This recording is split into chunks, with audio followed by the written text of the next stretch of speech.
Ito po yung admin office hours po namin, ma'am. 9 a.m. to 6 po, from Tuesday to Saturday.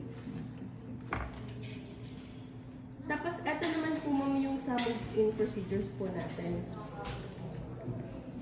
Dito naman po, ma'am, gagamit po kayo ng gate pass if ever po na meron po kayong ipapasok ng mga appliances po or other furnitures. Okay. Bali, hindi nyo naman po dyan kailangan ilagay yung mga Quantity. self-care o yung mga ganito. Pag may guest naman po kayo, ma'am, na hindi po included dito sa pinag-apan nyo po, kailangan nyo pong mag-send, ma'am, ng move-in form and move-out form. 7 days prior po, ma'am, bago sila mag-arrive. Tapos, if ever naman po, ma'am, na ipapa-long term lease nyo po yung unit nyo po, kailangan nyo din pong mag-send sa amin po yan. Opo. Ito. 7 days din po. At saka po yung move-in notice, yun nga po, documents notarize yung agreement nyo po. Tsaka po, dalawang valid ID po nung tenant. So, pang long term lang yun. Apo. Sa move-out naman po, kung maglalabas din po kayo ng mga furnitures na, Ano to? yung ipas po yung, Ito. apo, represent. Yes. Bali, bank finance po ba kayo, ma'am? Hindi. In-house. In-house po. So, as of this time, kasi in-house po sila, hindi pa po tayo pwedeng maglabas ng anything na gamit po doon sa loob ng unit. Sa guest naman po, ma'am, pag mag-check out, since mag-send po kayo ng move-in form, kadalasan po sinasabay din na din po nila yung move-out. Okay. Tapos ito na po sa tenant, kailangan po 1 week advance po yung notice. Ano na, for example, yung mga mag-overnight lang. Ayun naman Pag po. Guest yun. pwede na yung staycation if ever. Opo, as of now po, Hindi pa naman ngayon. Oo. Pero paano pag ano na, okay na? pag ganun po, ito po yung sinisend Ito po. So kada Pero isang dito ano, yun o dito? Dito po siya Sige. papasok. Okay. ilang ano po, prior notice, ilang araw? Ano? 1 week po One dun week sa sa- long term po. 1 week sa long term. Pero pag sa short term, Sa short term naman po, hindi naman po kami ganun kasi Okay, po sige. sa out of time po, mag-send po. Oo. Tapos dito naman po sa work application permit po natin, meron po tayong dalawang classification. Isang minor works po, yun po yung mga works na hindi po makaka-disturb or hindi ganun katagal po yung mga gawain. Dito naman po sa major works, ito na po yung medyo yung mga maingay po, tapos yung medyo matagalan po talaga yung gawa niya. Bali ma'am, dito po, pwede po kayong kumuha sa amin ng gagawa or pwede rin po kayo doon sa outside po. Ito po yung form ma'am, pag sa amin po kayo kukuha ng gagawa. Okay. Yung mga rates ma'am, dito din po magagaling sa amin. yung mga Rates. Rates. Okay, rates. Ito naman po ma'am yung form, pag kukuha po kayo ng magagawa sa labas. Okay. Ito yung work permit. Okay. Ito po yung schedule natin ma'am sa minor and major works. Monday to Friday lang po siya pwede. 8 a.m. to 12, tapos 1 p.m. to 5 p.m. Yung noisy works po, 10 a.m. po yung start niya ma'am hanggang 5 po. Bawal po yung overtime, tapos hindi po tayo pwede pag Saturday, Sunday, holiday. Tapos po, bawal po magstay sa unit yung mga outside workers. Tapos kailangan po naka-proper attire. Ito po yung ma'am, yung sa job service application. Ito na nga po yun. Ay, yung isa po. Ito naman po ma'am, nabanggit po ba sa inyo na kailangan niyo pong mag-settle ng joining fee? Joining fee. Bali, explain ko lang din po ma'am na one-time payment lang po siya. Tapos non-refundable po and then transferable. Tapos ito po yung computation niya ma'am. Bali, 112 per square meters multiplied by 6 months. months. Bali, yung joining fee po natin, ma'am, separate pa po siya dun sa condo dues po natin or monthly dues po natin. One time yung joining, one time payment yung joining. Opo, one-time payment lang po yung joining fee. So, tapos the rest, monthly dues na Ito, lang. itong mga juice na to. Yan yung ito monthly. Po, opo, ito po yung lalabas po kayo ng mga post-dated checks po sa monthly dues. Pag ipaparent nila ma'am, di ba additional 700 pesos? Tama ba yan? Magkano auxiliary? Additional 23 pesos per Per square square foot.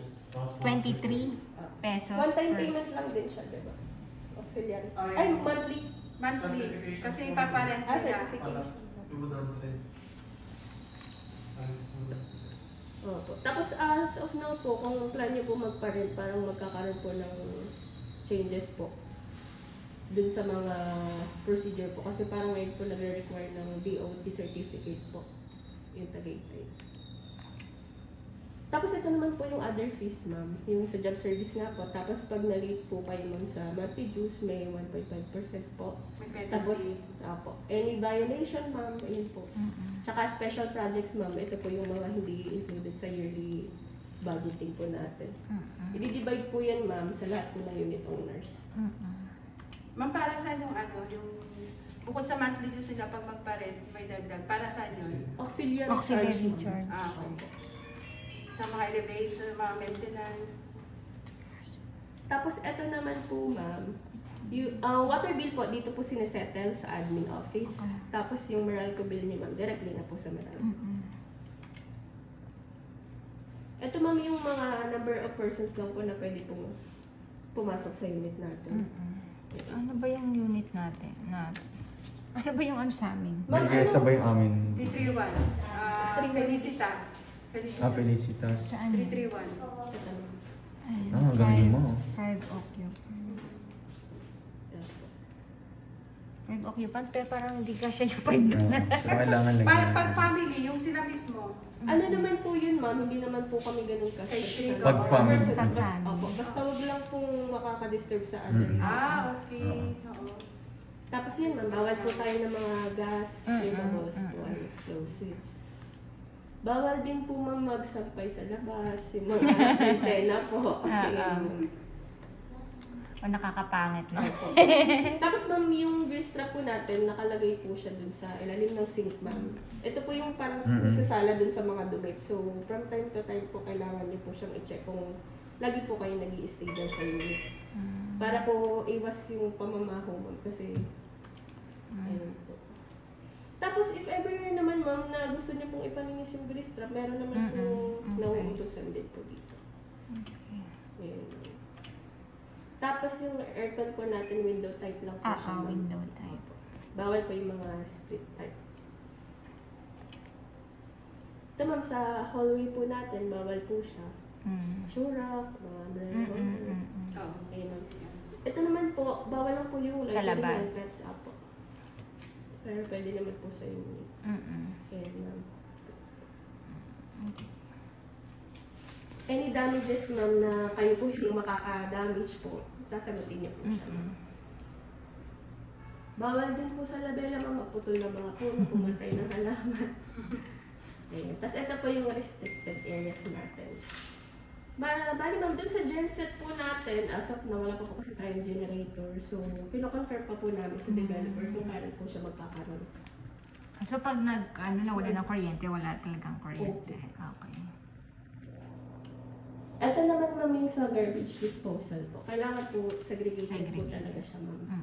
Pati po yung, kunyari, mga basag na hiwalay din po siya sa Okay.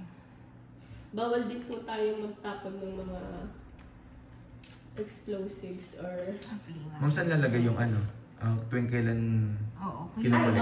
Parang meron po tayong garbage room. Dito, pagbaba po ng ramp, yun dito po. Meron po dyan. Saan doon namin dadalhin?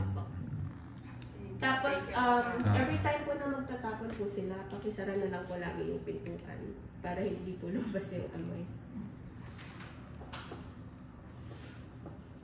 Tapos, yung mga unregistered, ma'am, na guest nyo po, tsaka mga kailangan po nilang ng identification card. Pag mga guest po, ma'am, dun sa lobby po, normally po doon, pinapa-fill up po sila, tapos nag-iiwan po sila ng isang ID. Tapos yung mga driver po, yung mga mates, ma'am, bawal po silang tumambay po sa lobby po natin. Yung mga mates nyo. Wala eh. Tapos, ma'am, sa mga road projects po natin, bawal po siyang parkingan, ma'am. Bali, dito lang po. Tsaka dun sa outside parking, ma'am, may mga designated areas naman po dun. May parking sila ba? Apo. Meron po siyang parking sila. Dito. Apo. Bali, kukuha po kayo ng sticker dito, ma'am, na color yellow po. Kasi po, parang ang policy na ngayon, kahit may parking slot ka at wala kang sticker, Cars, Hindi ka papapasok. i-charge. I-charge. po yun. Charge Opo.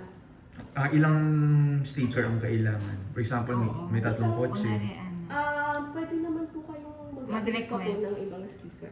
May bayad yun. 150 ma'am isang sticker po. Okay. Para lang hindi na sila ma-check-check ng mga guard. Opo. Para Kailangan, sa basta po pag subdivision. nakita po nila yung sticker, good to go. Ah. Over yun. Para wala nang check. Pwede rin bumili ngayon. Kailangan lang po namin yung ORCR. Sige. Tapos ito ma'am, Ay, hindi ko i-cover po dali. na Yung sasakyan ng dala namin. na lang Galing para sa ma-prefer paddock na natin nakapark ka yung na. ORCR. Bali ito po, if ever ma'am na ibebenta nyo na po yung unit, kailangan nyo po ng proper na pag-transfer, kailangan nyo po kami i-notify ma'am para ma-transfer po namin ng maayos yung mga mails nyo po at saka yung mga bill po dun sa bagong owner. Tapos ma'am, all your meals ma'am, yung mga bill nyo po, kailangan kayo po yung kumuha dun sa lobby, dun sa Sa baba. may mail room po dun. Apo, may mga mailbox naman po dun na may unit number. Doon sa may table kung saan nag-fill up Sa yung guest. table po, dito po sa left side. Okay. Apo.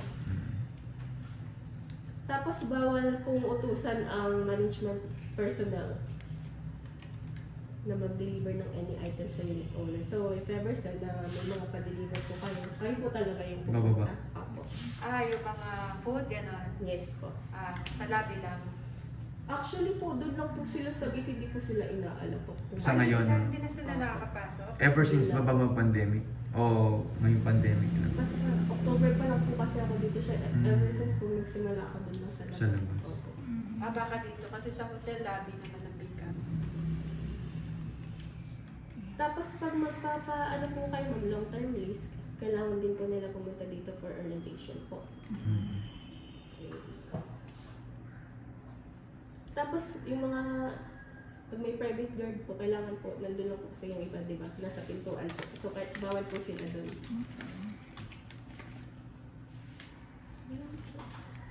Tapos ma'am, since inyo na po yung unit, kayo na po yung responsible para i-maintain po yun at saka pagandahin yung unit niyo po.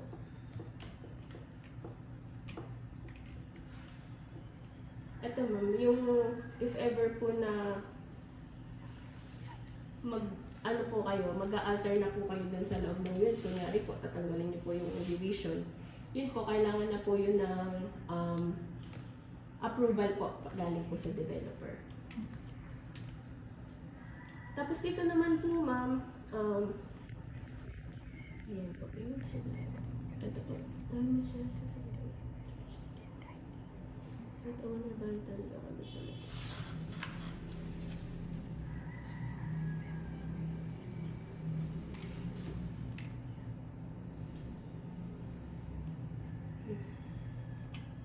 all maintenance, repair, work, common areas located should be accountable undertaken by condominium in accordance with it.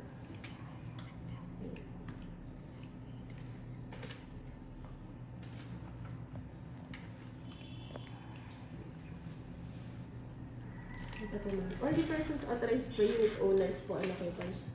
Kumbaga ito ma'am, ano po, yung mga authorized person nila po. So since wala po kayong nilagay ma'am, kayo lang po talaga yung pwedeng mag-occupy ng Pero unit pag, na wala. kunwari kasi hindi pa naman kami mag-stay. But for example, pag mag-stay na kami, lalagyan, Hindi niyo na po kailangan ma'am yung inform. Pag kayo po mismo yung mag-check. Pero kung other people po, yun na po yung kailangan niyo po mag Pero as of now ma'am, hindi pa po namin inaalaw yung Oo, other oo. guests. for example, family member.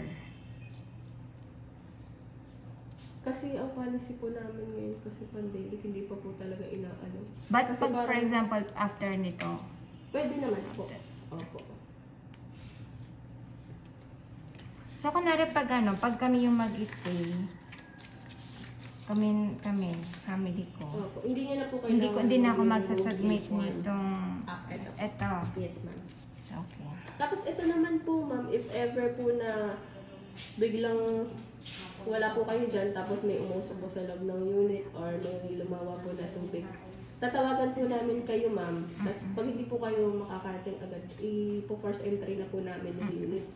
Tapos if ever po ma'am na yung damages is cause po ng electrical po, yun po, sasagutin po ng developer. Pero pag your own negligence ma'am, ayun po, kayo na po yung magbabayad po sa mga damage. Tapos pag may, if ever po na may makita kayong kahina-hina ng tao, ayun po, paka-report na lang din sa amin. So ito nga po yun, ma'am, yung pag-alter po ng mga furnitures, tapos yung structure po ng unit, kailangan po natin i-approve. Tapos if you have any complaints, ma'am, sa unit po, or pag may nakita po kayong mga concern dyan, ma'am, eto lang po. Fill up nyo lang po yung concern slip, tapos ibigay nyo lang po dito sa amin. Ito naman lahat to, no, dito yung ipapasa. Tapos Ay, yung iba pala email. Apo, i-email din po namin. Tapos ito, ma'am, pag hindi po kayo nakabayad ng water consumption, association, dues and other assessment bill, meron po kaming right para putulin po yung services po. Yan na. Okay na po. May question pa po kayo. Sila po yung babayaran nila. Apo, bali, dito na lang po kay Sir Bren regarding sa guarantee saka sa mga Cheque ba steps yun? po. Cheque ang gagamitin yung password. Opo.